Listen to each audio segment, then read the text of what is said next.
So welcome back everyone to Campfire Spookhouse. Today we are doing a special one for episode 9. We are recording our review for Child's Play, the original 1988 from director Tom Holland. Written by Don Mancia, John Lafia, and Tom Holland. And the film starred Catherine Hicks as Karen Barclay, whom I know from Seventh Heaven watching as a child. Mm-hmm. Chris Sarandon as Mike Norris, the cop. Alex Vincent as Andy Barclay. Brad Dourif as Charles Lee Ray, Chucky. And Dina Manoff as Maggie Peterson. And the film is about a dying serial killer who transfers his consciousness into a popular kid's doll using voodoo. A struggling single mother gives her 6-year-old son the much sought-after doll for his birthday, and the doll slowly begins to show its true colors. The film was shot on a budget between 9 to 13 million, and its box office return was 44.2 million. Which, watching the film, I could understand why. Yeah. And obviously the legacy that it's created and all the sequels that have followed. Absolutely. Mm-hmm. So, let's talk about what social or cultural messages do you think the film is conveying? Social and cultural messages. I suppose when I look at that particular story, Mm-hmm. some of the things you brought up, like her being a single mom. Yeah. So the kind of desperation to give her child, something like help him to fit in, sort of thing, not feel left out because he's already missing out on a dad. So you don't want him to miss out from other kids. It seemed like that was a popular thing for kids in general. Yeah. It also explains why he's so attached. He's also an only child, so he's so attached to the toy. Yep, true. Chucky is his best friend, sort of thing. Yeah. If it was a kid that had like 6 siblings, Chucky might have just been chilling in the corner, might even forgot about Chucky. True. But he's also a kid too. You know how kids get with toys. When a new toy comes out, the coolest thing. Yeah, but I think the fact that it was a single mom and the whole thing with like her friend Maggie, Aunt Maggie, doing the babysitting. Yeah. That is a common thing that would happen when you're by yourself and you're raising a child. And yeah, I think it does a decent job at telling that sort of story. The kind of sacrifices that she makes, the kind of her boss, kind of almost like a caricature of the trope of the boss that is not understanding. Oh, do your job. You like your job? Yeah. Then you better work this unreasonable hour, even though I know you're a single mother. Yep. You better work overtime because somebody else called in sick. Yeah. And I didn't hire enough people pretty much to make sure that this sort of thing doesn't require a single mom to stay away from her kids at the last minute without a babysitter. But yeah, that's true. It's just kind of reinforcing all of those things. Mm-hmm. The kind of desperation, why she would go to the alley and buy an obviously stolen doll, but she wants to get it for her kid, right? And it was cheaper than what the store was selling it for. Yeah, but even so, it's just, I think, like, indirectly, without trying, it kind of speaks to that sort of mentality, like, why would you even accept such a doll? I know, like me, Mm-hmm. my mom was never gonna buy any stolen doll from a dude in the alley. Like I would have just never. True. I would have, because like culturally for me specifically, even in my family, that just was not going to happen. But you see those types of things happen in people that often have less. It doesn't have to be a single. Yeah, I was gonna say I feel like my mother would have definitely bought it from the alley. Yeah, like a lot of people, because they have less, they're more likely to. Like, I'm not saying that people with more don't also like cheap things or things that are less that they pay less or don't pay at all if they could get it. But that specific scenario in the alley and all of that, Yeah, you're gonna run into that with someone of a someone who starts off more poor, lower income, working class, whatever you want to call it. Yeah. That is a part of the story. Right. The voodoo thing was interesting because I think because it was the 80s. Yeah, 1988. Yeah, there was people really into voodoo in the 80s. Like, there are a lot of movies where like voodoo was the thing. Oh, it's voodoo, and like the poking of the dolls, and yeah, a lot of that stuff in a lot of these movies. So I like how they included that, but the premise is also hilarious. We talk about how this is a comedy. Yeah, comedy horror. Because this little dog. Because I said, anytime I think of Chucky, I just think of just hoofing. He's running at me and just kicking him straight across the room. Yeah. Well, the killer himself too, Chucky, had kind of a twisted sense of humor as well. Yeah. And even before he had sort of converted himself into the doll, just when he was a human being and he was committing crimes, it just seems like his personality type is he already kind of feels somewhat immortal. Yes. So why not, learn as much as you can about voodoo as well, with the potential to maybe practice that and actually make yourself become literally immortal as such, converting into the doll. Yeah, it seems like the whatever serial killing, like whatever he was doing. Yeah. It just seems like that was like his life's work. Yeah. Like he takes pride in it for sure. And that's the reason why he would learn about how to live forever, or if that's possible. Or true. That sort of thing. Yeah. It's like it's an interesting character, but I like it. Yeah. Let's talk the use of music and sound. How'd you feel about that? This one, to be honest, I don't remember much of the music. So I was just gonna say, that's why I kind of brought it up, because it didn't really stand out to me much. The music. No. The sound in design, this particular film. The sound design more so. Yeah. So yes, it's more like the sounds that Chucky would make, like the little feet running, especially at the beginning before there was any real speaking. Just little feet. Like that sort of yeah. Like a lot of that stuff. Did a great job. I feel like you could kind of hear the sound of his eyes too as they were moving. Yeah, a little bit. It was quiet enough. Yeah. All those little. It was a mixture of setting you up for like jump scares. Yeah. And then those little subtle things, like just the motion of the doll. Yeah. I did enjoy the pacing of the film though. Yes, I did. I think it did a great job at that, and they didn't really give too much to us. Like, we had to really invest into the film and continue watching to see more. But it's what made you want to invest more time in it as well, because I want to hear him talk as the doll. I want to see this doll come to life. Yeah, too much too soon, and this could have really been a lot less effective. Yeah. For example, all the sequels to yeah, I don't remember the sequels to Child's Play as well, like as much, but I'm sure Child's Play 2, he's probably talking as the doll like close to maybe 5-10 minutes in. I suppose it's a case of we already like the writers are probably like everybody already knows that it's Chucky. Yeah. So it's more like why is it a mystery? It's more like a mystery of I thought he died. How did he come back? Yeah. Once that's figured out, then he's talking forever after that, basically. Yeah. So, it is a hard movie to have sequels to, but like I said, it's also, you have to suspend your disbelief and also laugh, because it is ridiculous. It is. It's a very silly concept, I would say, but amusing nonetheless. More than usual. Yeah. Yeah.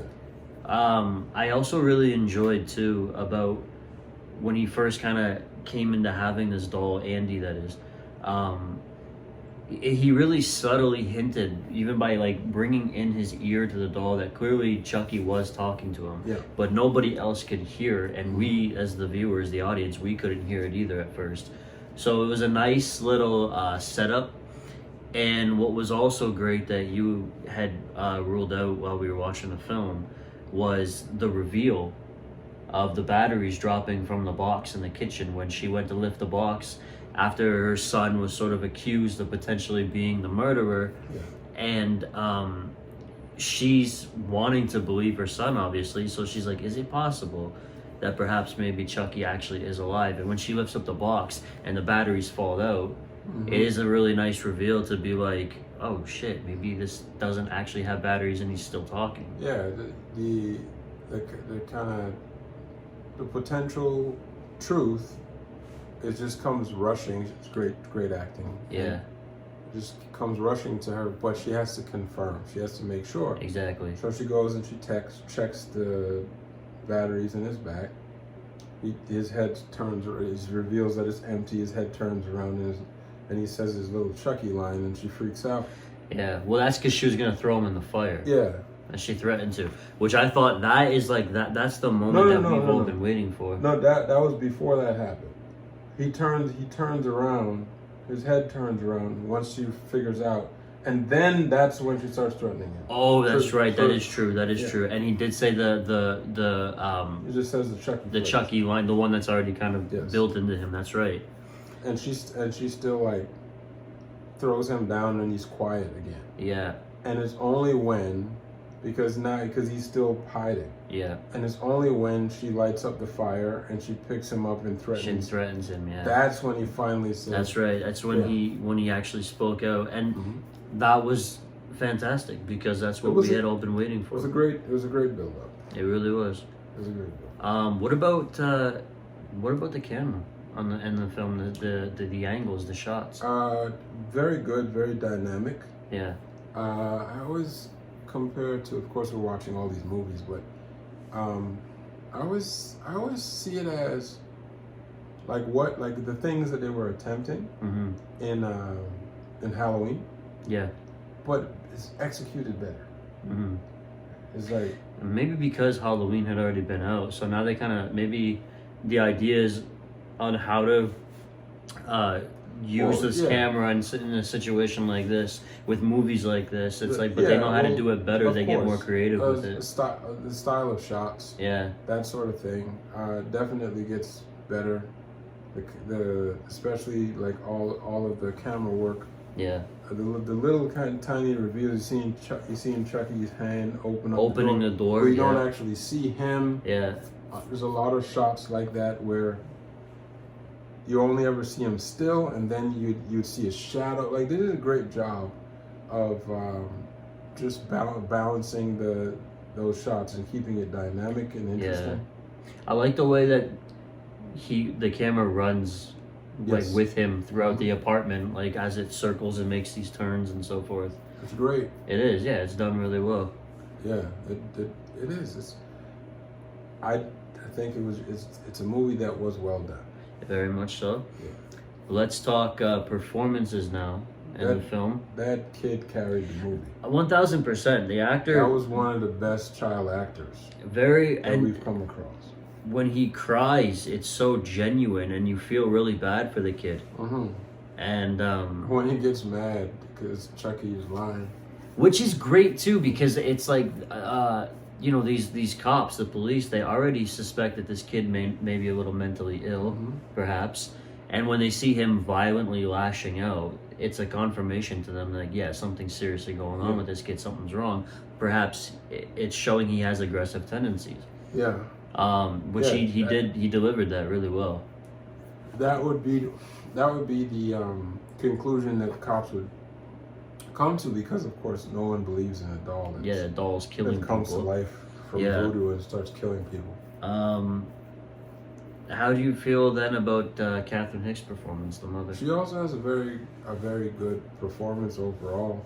I think it's hard to act to a doll to begin with. And to like threaten a doll to try to be menacing to her. There's a characteristic that I don't really know how to describe that the kid had that no one else had, especially with the interactions with the doll.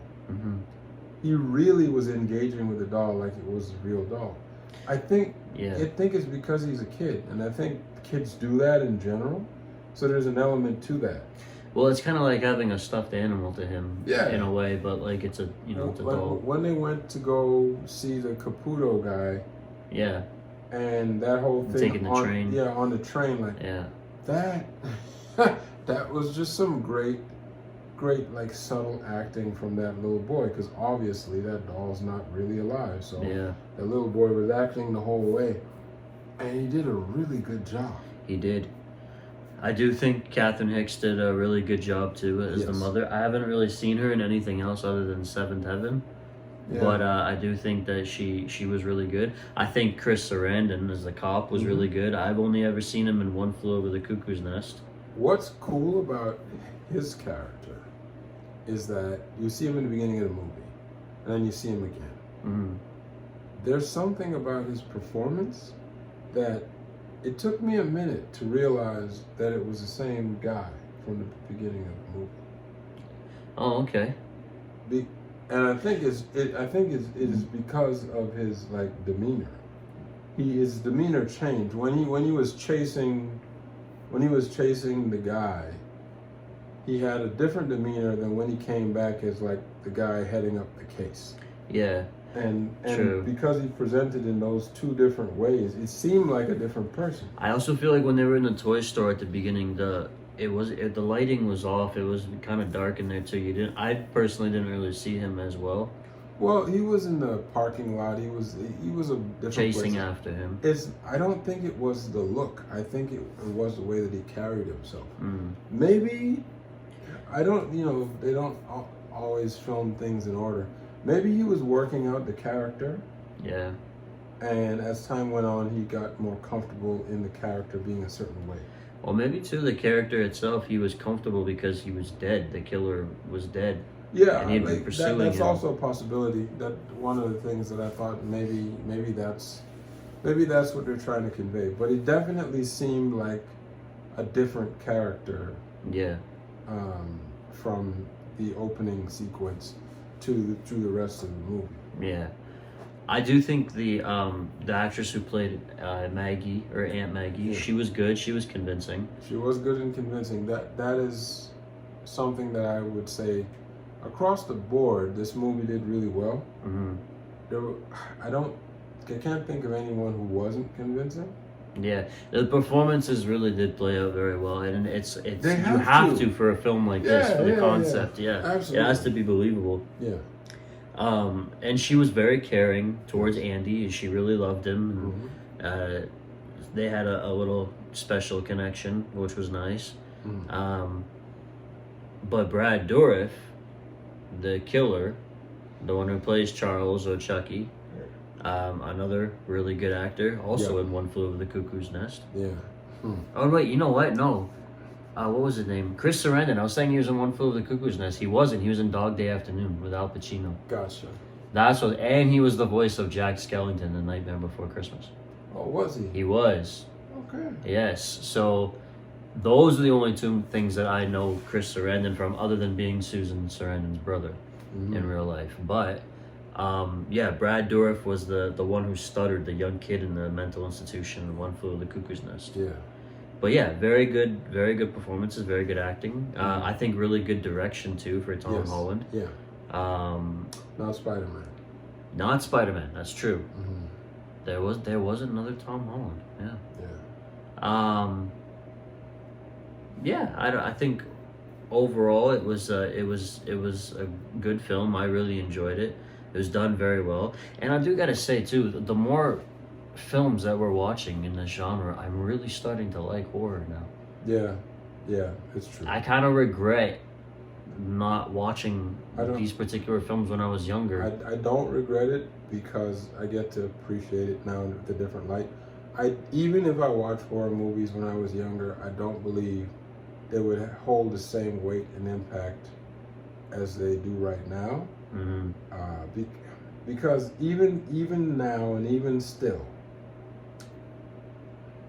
what has shaped me in so many ways are the movies that I saw before, Yeah. which was a lot of not horror movies. Yeah. So now I could watch movies that are horror movies and I have a different type of appreciation for it. That would have been lost on me if I was just watching a bunch of horror movies growing up. Yeah. So I get to appreciate it in a different kind of way now. Mm-hmm. So for me, I don't really regret it because we're doing this now. I also actually appreciate the script because the script could have been terrible. Yes. It really could have been, but it worked well Mm-hmm. for this. I mean, the writers here, the three of them that collaborated, they did a good job. Yeah, they did. And a silly concept, the story alone, it really is. But again, it was done really well. Mm-hmm. So I would say for me, out of 5 jump scares, I would give this movie a 4. Let's see. Yeah, I would have to give it.